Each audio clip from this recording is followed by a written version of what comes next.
y eso, pero la música sigue siendo música. La adoración es la postura de nuestro corazón delante del Señor, que a veces la música nos motiva y nos mueve, ¿verdad? Nos trae momentos a nuestra cabeza, nos recuerda de las bondades del Señor, nos recuerda de quién es Él. Así que cuando se siente que estos músicos de vida a veces no les salen las cosas muy bien, usted cierre sus ojos y medite en lo que Dios ha hecho en su vida. Aunque la música se acabe, aunque los instrumentos estén desafinados, si su corazón está postrado al Señor, reconociendo lo que Él es para usted, eso es adoración. Amén. Bueno, qué bueno que están con nosotros, qué bueno que nos acompañan. Seguimos en nuestro estudio de los profetas menores. Byron ha hecho tremendo trabajo, así que me toca a mí intentar acá. Así que siempre me disculpo por mi español puertorriqueño. Uso palabras extrañas, hablo rápido. Encima de eso soy un poco ADD, así que me muevo mucho. Si se pierde, me levanta la mano y yo le doy para atrás, ¿ok? Y les repito. O utilizo otra palabra. Cuando niño, no entendía la disciplina de mis papás o de los maestros. A veces no me hacía sentido.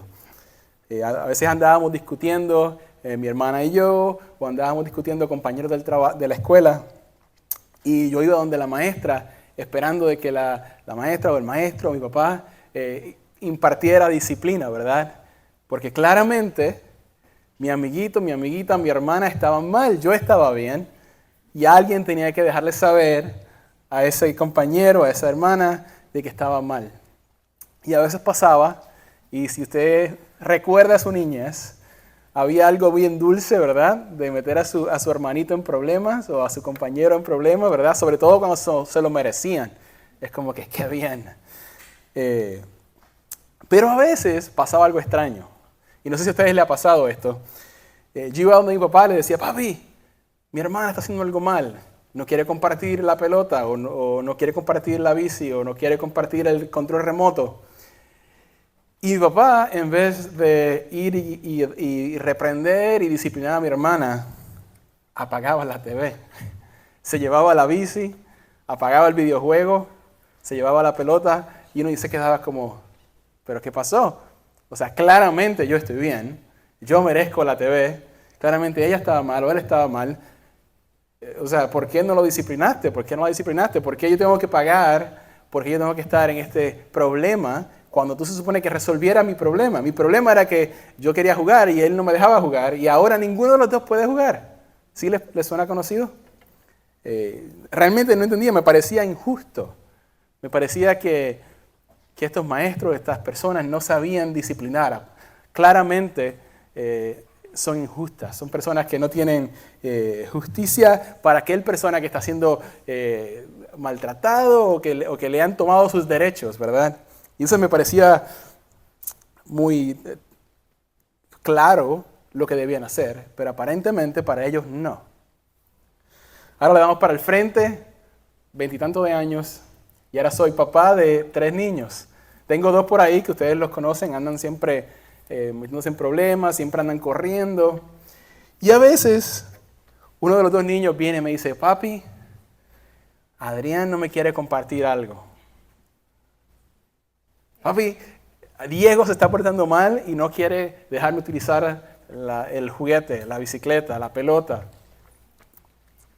¿Se imagina cómo me sentí la primera vez que le tomé la pelota? Le dije, bueno, si no saben compartir, entonces nadie juega con la pelota. Y fue como si una luz del cielo se iluminara, ¿verdad? Es como que, ya entiendo. O sea, era esa imagen de este papá injusto que aparentemente no sabía disciplinar, o me había convertido yo en él. O a veces los adultos estamos jugando ajedrez. ¿Sí saben jugar ajedrez? A veces uno sacrifica una ficha para poder ganar otra, para poder mover el juego hacia adelante, para poder vencer, para poder desarrollar el juego. A veces los padres tienen que tomar decisiones. En momentos es la disciplina inmediata, pero en el momento es algo diferente. Como, bueno, nadie juega con la pelota ahora. Aprendan a jugar otro juego. ¿Pero qué vamos a hacer ahora? Bueno, no sé. Ustedes pónganse de acuerdo. miren a ver cómo negocian para que la próxima vez no se metan en problemas, ¿verdad? Así que me parece que lo que enseña este proceso es que hay momentos en que el que está pidiendo disciplina solo ve una solución, pero quizás esta persona que está en autoridad tiene otros planes. Y a veces sabemos cuáles los planes son y a veces no sabemos cuáles son los planes. Y el que está ahí dice, pero esto es injusto. Dios, esto es injusto. Te pedí que castigaras a mi vecino que me anda haciendo la vida difícil y ahora le tengo que servir. Se le fue la luz y ahora acá estamos juntos, aprendiendo cómo llevarnos juntos. Mi jefe ha sido mal jefe y ahora me toca estar ahí presente. ¡Qué injusticia, Dios! Y lo que vemos es que esto ocurre bastante, donde vamos donde el Señor buscando justicia y la respuesta del Señor a veces, muchas veces, no es la que queremos, o no es en el tiempo que la queremos, o no es en la forma que queremos. Y algo así le andaba pasando a Habacuc. Así que en el día de hoy vamos a estar hablando del profeta Habacuc, que está catalogado como un profeta menor, porque su libro es corto, así que no tiene nada que ver con lo que hizo o no hizo. En la parte de atrás del Viejo Testamento hay muchos libros pequeños y Habacuc tiene solo 3 capítulos, así que es realmente un libro pequeño. Habacuc se encuentra en la historia de Israel después de que, recuerdan que estábamos hablando de Nínive hace unas semanas atrás, después de la caída de Nínive, también se encuentra después de que Israel ha sido capturado. Y usted dice, pero ven acá, Israel siendo capturado, pero él va a estar hablando de que todavía está el reino. Bueno, lo que ocurre es que en un momento dado de la historia hay varios reyes y el reino se divide.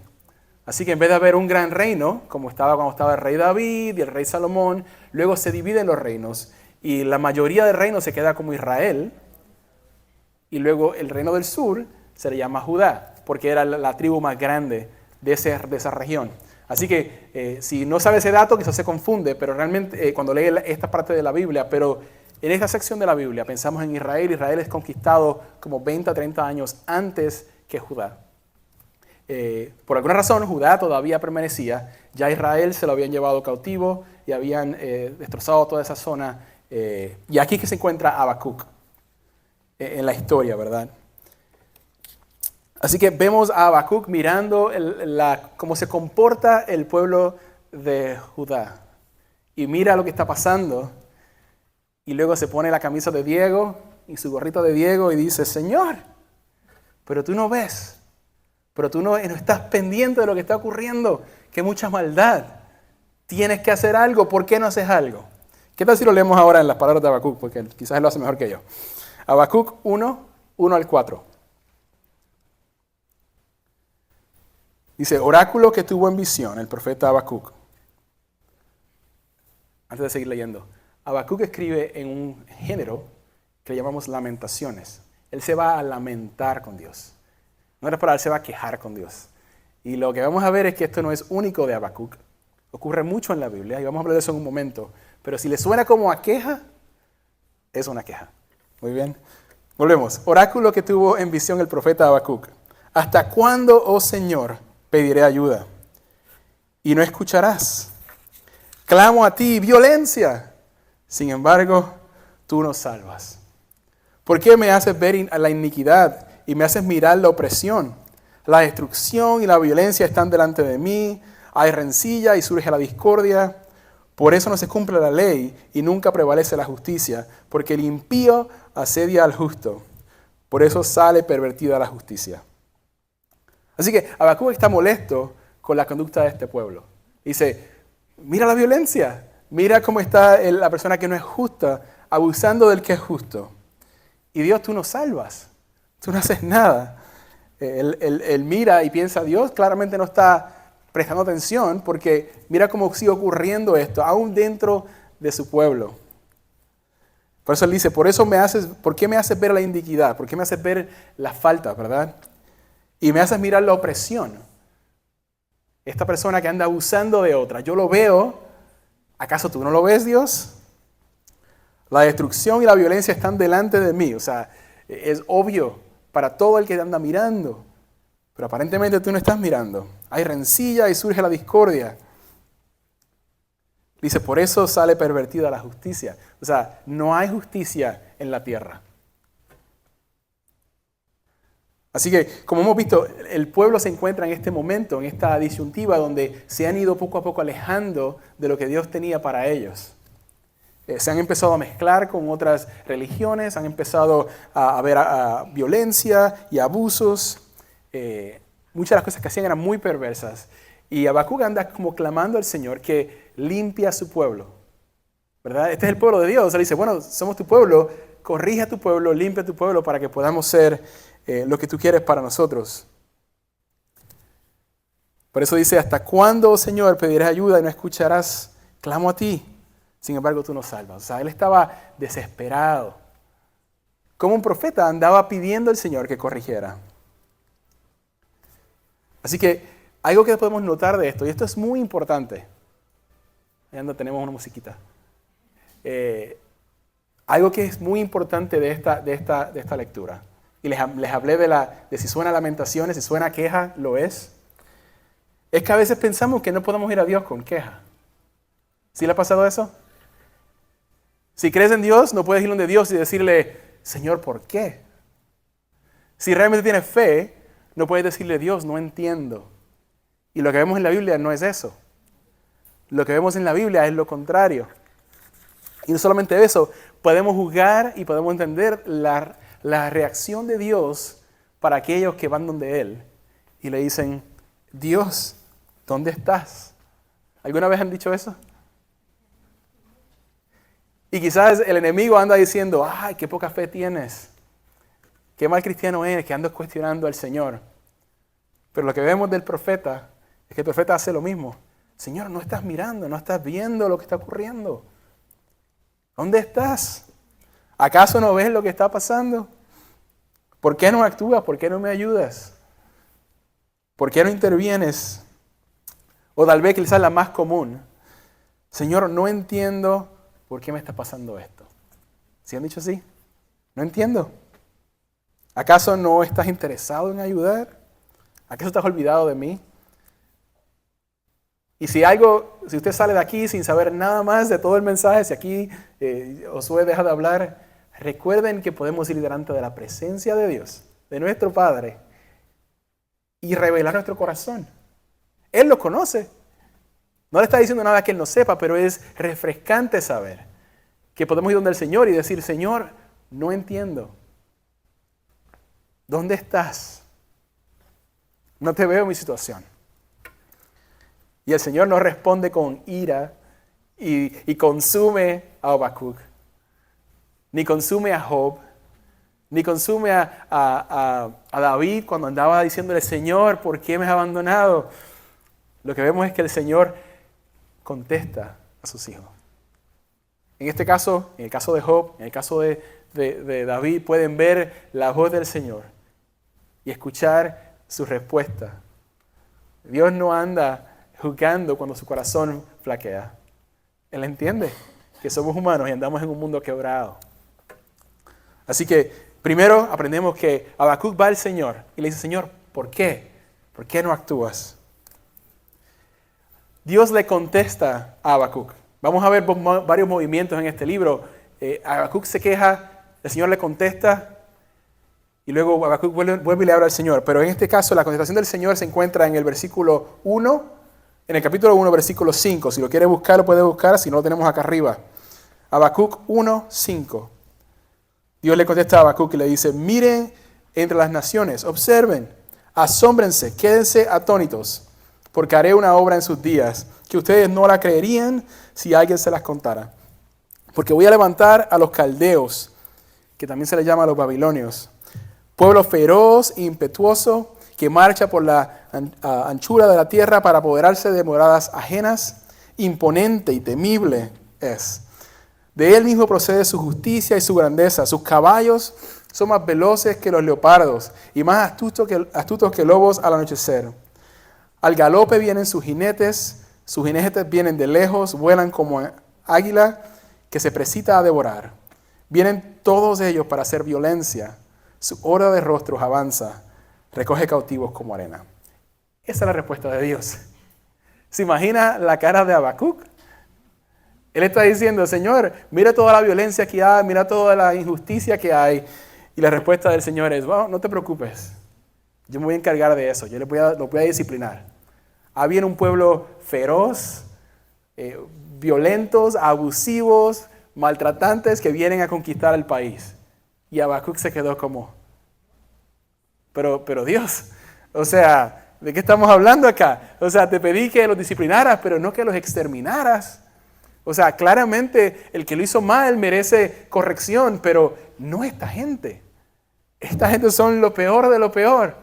Ellos lo que no matan lo toman como cautivo. O sea, tú estás a punto de destruir tu pueblo. No puede ser que tú estés haciendo eso. ¿Alguna vez le has pedido algo a Dios? Y luego Dios contesta y no te gusta la contestación. Dice, bueno, Señor, lo hubieras dejado como estaba. ¿Verdad? Algo así le pasó a Habacuc. El Señor contesta. Básicamente dice, sí, yo voy a corregir la maldad. Pero lo que ve Habacuc que viene para su pueblo es horrible. Ya él ha visto lo que pasó con Israel. Así que los caldeos, este grupo que luego se convierte en la Nueva Babilonia, terminan conquistando toda esa zona. Es un imperio fuertísimo. Pero entonces Habacuc le dice, Señor, pero yo te pedí que castigaras la maldad del pueblo y ahora envía gente más mala a castigar. ¿Por qué tú haces eso? No entiendo tu disciplina, Dios. ¿Les parece conocido eso? Yo te pedí que le quitaras el control a mi amigo, no que apagaras la TV. Habacuc 1:12, en las palabras de Habacuc, ¿verdad? Dice, ¿no eres tú desde la eternidad, oh Señor? Dios mío, santo mío. No moriremos, oh Señor, para juicio lo has puesto. Tú, oh roca, tú has establecido para corrección. O sea, Habacuc está diciendo, yo entiendo que la corrección es tuya. Entiendo que te pedí que corrigieras a tu pueblo, pero como que se te fue la mano, ¿no? En el 13 continúa, muy limpios son tus ojos para mirar el mal y no puedes contemplar la opresión. ¿Por qué miras con agrado a los que preceden preferidamente y guardas silencio cuando el impío devora al que es más justo que él? En otras palabras, entonces Dios vas a permitir que esta gente malvada traiga ira contra tu pueblo. En el pasado nos protegía de esta gente y ahora vas a extender la alfombra roja para que esta gente venga a destruirnos. No es que nos van a dar una paliza, es que nos van a destruir. Es que no va a quedar tu pueblo. ¿Acaso se te olvida que somos tu pueblo? Y esa es la disyuntiva que se encuentra Habacuc. Delante de Dios, Dios no anda molesto con él, pero le contesta, no le gusta su contestación. Y Dios dice, pero es que esta gente son malos, también debe destruirlos a ellos. Así que Dios vuelve a contestar a Habacuc. En el capítulo 2, versículo 2 le dice, entonces el Señor me respondió, escribe la visión y grábalas en tablas para que corra el que la lea, porque es aún visión para el tiempo señalado. Se apresura hacia el fin y no defraudará. Aunque tarde, espérala, porque ciertamente vendrá. No tardará. Así que el orgulloso, en él su alma no es recta, mas el justo por su fe vivirá. Y luego Dios toma tiempo para explicar cómo él también va a castigar la maldad del pueblo caldeo. Dios no anda alegrándose de que hay alguien malo acá, utilizándolo para castigar al pueblo de Israel. Dios va a castigar la maldad. De hecho, los eruditos dicen que cuando se lee en el versículo que dice se apresura hacia el fin y no defraudará, se refiere al final del tiempo, no al fin de esa historia, sino al final del tiempo. Dios va a hacer justicia, va a restaurar, a restituir, a arreglar, a pagar por la injusticia, restituir al que ha sido afectado por la injusticia. Pero lo que Dios le está diciendo a Habacuc es, yo lo voy a hacer, pero tú tienes que esperar. Y para aquel que está pasando necesidad, para aquel que está siendo afectado injustamente, esperar es complicado. O sea, nosotros andamos acá y nos va muy bien, pero aquellos que están en lugares donde están siendo perseguidos, aquellos que andan en lugares de guerra, ¿se imagina que la respuesta sea espera? Es difícil. Es muy difícil. Y por eso es que esa sección, Dios termina diciendo que el justo por su fe vivirá. Porque hay un elemento donde en medio de la dificultad, en medio de la injusticia, a veces Dios obra y trae justicia inmediata y a veces no. Y no sabemos por qué. Y a veces solo nos queda confiar en Dios. A veces solo nos queda esperar.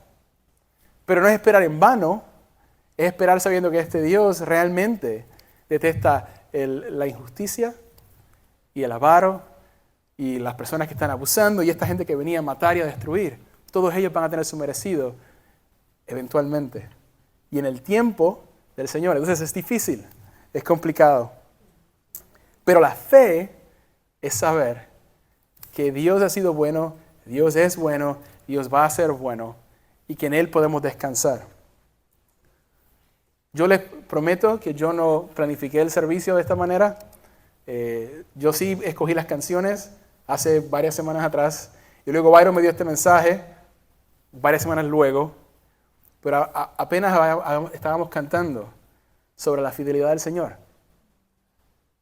Yo no lo planifiqué de esa manera, pero es que el Señor es fiel. El Señor orquestra las cosas así como un padre que juega ajedrez y dice, bueno, hoy voy a corregir y mañana les voy a permitir que ellos aprendan y luego voy a dejar que ellos experimenten las consecuencias de su pecado y a veces los voy a librar del pecado. Y nosotros no sabemos por qué. El niño no sabe por qué, pero nosotros sabemos porque somos padres. Nuestro Padre igualmente designa su plan estratégicamente y a veces nos toca estar en la parte difícil. Y lo único que nos queda, lo único que tenemos en la mano, es la fe de que nuestro Dios es un Dios bueno. Así que, ¿qué hace la iglesia en medio de un mundo injusto, de un mundo roto, donde, digamos, casi lo que dice Habacuc se puede aplicar hoy día, ¿verdad? Cuando vemos no solamente aquí en Estados Unidos, pero mayormente mundialmente, en nuestros países, y decimos, Señor, ¿por qué no actúas? Señor, ¿cuándo vas a castigar al que lo merece? Y lo que nos queda es, número uno, esperar en el Señor. Número dos, Dios nos llama a buscar la justicia. La Biblia dice que Él quiere que nosotros cuidemos por estas personas, que nosotros aboguemos por la justicia. Por eso la iglesia siempre ha sido líder en cuidar de las viudas. En el tiempo del Señor, cuando comenzó la iglesia, se organizó un grupo de hermanos que su trabajo era cuidar por las viudas. Porque la sociedad no lo hacía, porque habían personas que estaban pasando necesidad. Injustamente, no era su culpa. Y la iglesia se mete para hacer un bálsamo en medio del dolor. La iglesia siempre ha estado al frente en el cuidado de los huérfanos.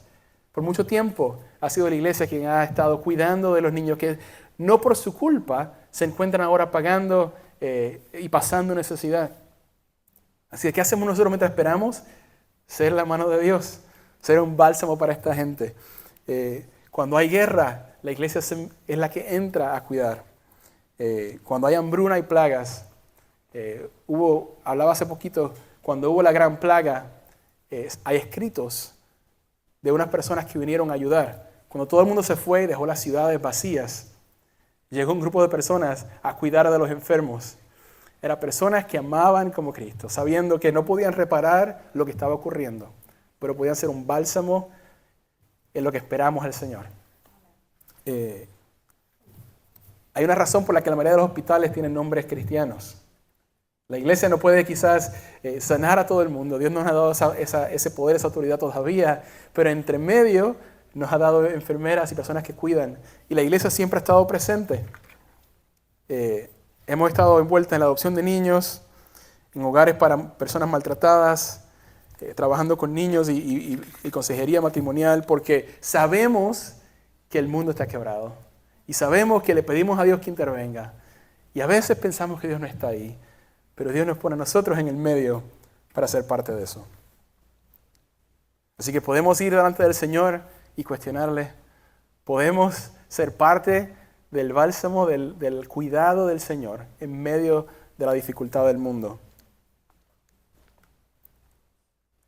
Y sabemos, confiamos en que Dios algún día va a traer justicia, porque Él ha sido fiel, nos ha mostrado, Él envió a su Hijo a pagar por el pecado del mundo. Así que podemos confiar en Él, que es cierto. Y todo esto es lo que le llega a Habacuc. Él lo puede ver, pasan años desde la visión y él puede ver lo que ocurre. Si viene este pueblo, si conquista a Judá. Luego Dios envía a los persas que entonces destruyen a este pueblo malvado. Y luego este nuevo reino restablece al pueblo de Israel. Así que vemos, pasando los años, como las palabras que estaban en el libro de Habacuc se vuelven reales para el pueblo. Pero Habacuc como que aprende y como que logra descansar en el Señor. Y entonces en el capítulo 3 hay, digamos, un poema, quizás una canción, porque le da instrucciones a los músicos. Y les confieso que este capítulo se me hace un poco difícil, se me hace un poquito sentimental, porque mi papá le encantaba este verso, o esta sección del libro. Era quizás uno de sus versos, pasajes más, que más citaba, lo utilizaba constantemente. Aquí viene, voy a llorar. Tenía que pasar, ustedes sabían que tenía que pasar. Para los que no conocen la historia de mi papá era doctor, se había casado con una enfermera, tenía 2 hijos, yo era uno de ellos. Era líder de una iglesia y le habían pedido que fuera pastor de una iglesia que se había quedado sin pastor. Así que ahora está este doctor casado con sus niños, muy bien, le iba muy bien económicamente, pastor de una iglesia, le iba muy bien espiritualmente. Pero a los 34 años desarrolla cáncer. Bueno, desarrolla fallo renal. Así que ahora no puede trabajar bien, ya no tiene los ingresos, empieza a tener problemas con el proceso de los riñones, luego le da cáncer, pierde su trasplante de riñón y ahora está destinado a diálisis por años. Estuvo a punto de morir en múltiples ocasiones. Mi mamá tenía una enfermedad mental, se agravó con todo esto y entonces termina quitándose su vida. Ahora tienes a este hombre destruido.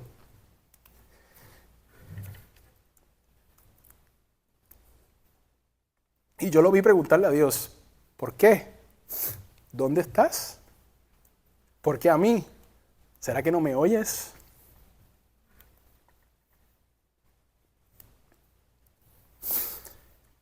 Pero mi papá, así como Habacuc, aprendió a confiar en el Señor. No por lo que podía ver, porque lo que podía ver le decía que Dios no estaba ahí. Pero la fe no funciona con lo que vemos. Habacuc esperó años. Y aún así, su pueblo sí pasó necesidad. Dios no les libró. Dios les permitió estar ahí. ¿Por qué? Solo Dios sabe. ¿Por qué, hermanos, usted está pasando su necesidad? No lo sé. Solo Dios sabe. Pero no me cabe duda que Dios es bueno. Y Habacuc dice lo mismo, mi papá decía lo mismo. Decía, aunque la higuera no eche brotes, ni haya fruto en las viñas. Wow, no puedo. Aunque falte el producto del olivo y los campos no produzcan alimento, aunque falten las ovejas del redil y no haya vacas en los establos, con todo yo me alegraré en el Señor. Me regocijaré en el Dios de mi salvación. El Señor Dios es mi fortaleza. Él ha hecho mis pies como los de las ciervas y por las alturas me hace caminar. Así termina el libro de Habacuc. Después de profetizar destrucción para su pueblo, después de quizás no saber cómo Dios lo iba a resolver. Pero Habacuc sabía que Dios era bueno. Que aunque Dios se lleve todo, aunque todo se acabe, aunque haya necesidad, aunque haya sufrimiento, Dios es bueno. Y hermanos, eso solamente lo hace la fe. El sufrimiento posiblemente y la injusticia es quizás uno de los argumentos más fuertes por las que no hay Dios. Los eruditos dicen, no puede haber un Dios, porque si Dios existe y no resuelve el problema es porque es malo. Y si no tiene el poder para hacerlo, entonces no es Dios. Y solo aquel que ha escuchado la voz del Señor sabe que hay una tercera opción. Dios es un buen Padre que tiene un plan, y ese plan a veces no lo sabemos, pero Él es bueno. Eso solamente lo hace la fe, hermano. Y yo no sé cómo enseñarlo, no sé cómo explicárselo, no sé cómo Habacuc se los enseña, pero nos da su testimonio, mi papá le da su testimonio. Y algunos de ustedes son testimonios de cómo Dios trae paz. Y uno puede decir, aunque se lo lleven todo, aunque no haya comida, aunque haya sufrimiento, Dios es bueno. Y yo en Él confío. Y yo sé que al final del tiempo, Dios va a hacer todo nuevo. Por eso Apocalipsis termina diciendo que Él enjugará toda lágrima. Por eso Jesús le dice, en el mundo van a tener aflicción, pero confíen, yo he vencido al mundo. La fe es lo que nos sostiene desde ahora hasta el fin. Amén. Y entre medio, mientras esperamos a que el Señor haga todas las cosas nuevas, usted y yo tenemos la labor, la encomienda de confiar y ser ese bálsamo y ser esa mano del Señor que le recuerda a la gente pasando por este tipo de dificultades que Dios algún día hará todo nuevo. Y mientras tanto, Él puede traer paz y puede traer bondad y gozo a nuestro corazón. No se los puedo explicar, hay que experimentarlo. Y algunos de ustedes lo saben porque lo han pasado. Aunque la higuera no eche brotes, ni haya fruto en las viñas, aunque falte el producto del olivo y los campos no produzcan alimento, aunque no me quede dinero en la cuenta de banco, aunque haya perdido el trabajo, aunque mi matrimonio no esté bien, aunque mis hijos estén enfermos, aunque yo tenga necesidades físicas, Dios es bueno y yo me alegraré en el Señor y yo me regocijaré en el Dios de mi salvación. El Señor Dios es mi fortaleza. Él ha hecho mis pies como los de ciervas y las alturas me hace caminar. Señor, a veces no sabemos explicar el porqué. A veces nos gustaría que tú actuaras tal y como nosotros actuaríamos, Señor. Que destruyas al enemigo hoy. A veces queremos que destruyas nuestra enfermedad hoy. A veces queremos que quites, Señor, el sufrimiento actual. A veces queremos que corrijas a aquellos que no te siguen y que nos liberes a nosotros del sufrimiento, Señor. Y por alguna razón no es tu plan. Y a veces no te entendemos y a veces vamos delante de tu presencia y te cuestionamos, Señor, no porque no te creamos, Señor, pero porque es difícil y somos humanos, Señor. Pero gracias porque tú nos escuchas. Gracias porque no nos consumes por nuestra falta de fe, sino que nos recoges y nos hablas y nos muestras, Señor, tu voluntad. Nos trae gozo a nuestra alma, aún en medio de la dificultad. Nos recuerdas que tú algún día, Señor, corregirás, arreglarás, enjugarás cada lágrima, Señor. Y no podemos esperar para ese día, Señor. Pero mientras esperamos, Dios, te pedimos que nos des el gozo de tu salvación, que nos permita, Señor, ser luz en medio de las tinieblas, que nos permita ser bálsamo, una cura, que nos permita ser, Señor, esa paz que la gente a nuestro alrededor necesita cuando no sabemos por qué permite lo que permite, Dios. Pero algo declaramos, Señor, como iglesia, es que en medio de nuestra dificultad, en medio de la injusticia que vemos a nuestro alrededor, Señor, tú sigues siendo fiel. Tú sigues siendo bueno, Dios. Nuestra fe está cimentada en ti, Señor. Te creemos porque hemos visto lo que has hecho y te creemos porque sabemos que vas a ser fiel para cumplir lo que nos has prometido. Te pedimos hoy, Señor, por todas las personas de nuestra iglesia que están pasando necesidad, Señor. Te pedimos fortaleza, paz, gozo en medio de la dificultad, Señor. No el gozo temporero, no el gozo basado en las circunstancias, sino el gozo de saber que están seguros en ti. Que tú eres un buen Padre, que tú no nos has abandonado, que tú no has perdido el control, Señor. Y que tú, Señor, algún día harás todo nuevo. Así que todo esto lo pedimos en tu nombre, Jesús. Amén. Amén.